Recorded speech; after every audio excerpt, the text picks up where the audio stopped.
Κάποιοι με ρωτήσατε γιατί φοράω αμάνικη και σκούφο. Γιατί μου Βαντάμ σε καραφλή έκδοση. Άγιος Βαλεντίνος.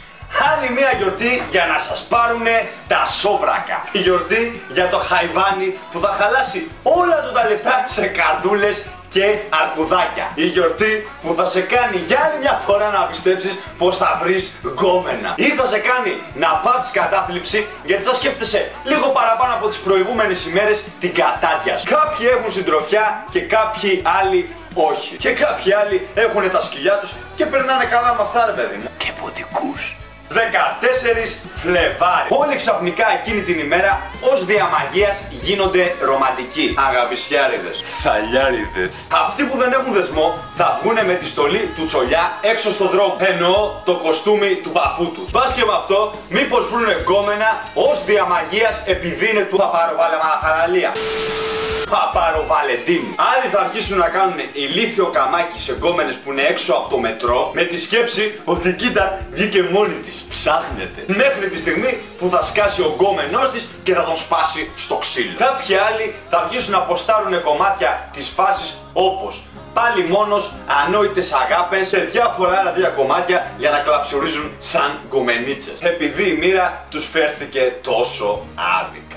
Άλλοι θα αυτοκτονήσουν ακούγοντας Παντελίδη, άλλοι θα κλαίνε σε στάση εμβρίου κάτω από το πάπλωμα με τις καρδούλες και άλλοι απλά θα γράψουν στις μπάλες τους αυτή την παπαρογιορτή και θα την προσπεράσουν σαν μια κοινή ημέρα. Αυτό που είναι δηλαδή. Επίσης υπάρχει ο τύπος που τον έβλεπες όλο το χρόνο να είναι μέσα στο YouPorn γιατί μόνο εκεί είχε δει γυμνή γκόμενα στη ζωή του και ξαφνικά θα τον πάρεις τηλέφωνο και ως διαμαγείας θα σου πει sorry man, δεν μπορώ σήμερα, είμαι με το μωρό. Ποιο μωρό βρε καραγκιόζη? Λες και δεν ξέρουμε πως το μωρό που λες ότι είναι η μικρή σου ανιψιά που έχεις πείσει το σκατό μυαλό σου ότι είναι γκόμενά σου. Αυτό ακούστηκε λίγο ανώμαλο. Είναι ανώμαλο. Με τα πολλά θα τη βγάλεις πάλι με τη χείρα με τα 5 της ορφανά ή λόγω της ημέρας να τη βαφτίσεις π.χ. λέμε τώρα Βαλεντίνα. Ο δε που είναι σε σχέση και όλο τον χρόνο έγραφε τη σχέση του κανονικά, ξαφνικά θα αρχίσει να αλλάζει χαρακτήρα. Αλλά μόνο για εκείνη την ημέρα. Τι θα κερδίσει δηλαδή? Θα πάρει λουλούδια, καρδούλες, παπαρούνες και γενικότερα ό,τι έχει σε προσφορά το τζάμπο. Θα την πάει για ρομαντικό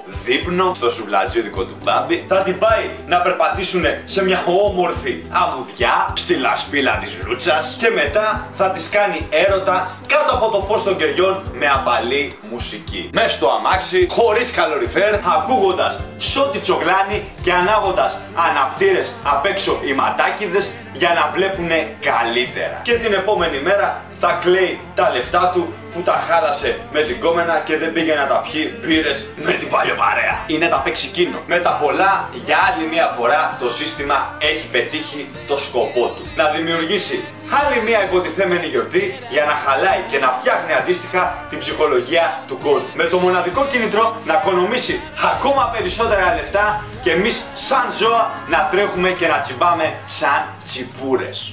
Αυτά είχα να πω για τον Άγιο Βαλεντίνο. Δεν ξέρω κατά πόσο σας άρεσε γιατί ήταν βίντεο της τελευταίας στιγμής. Κάντε like, comment, share, subscribe αν θέλετε και τα λέμε στο επόμενο επεισόδιο. Μίτσος Πούλο! Άντε επιτέλους τέλειωσε το κολοβίντεο ρε φίλε. Να πάω στα τζάμπο να αγοράσω τα αρκουδάκια μου.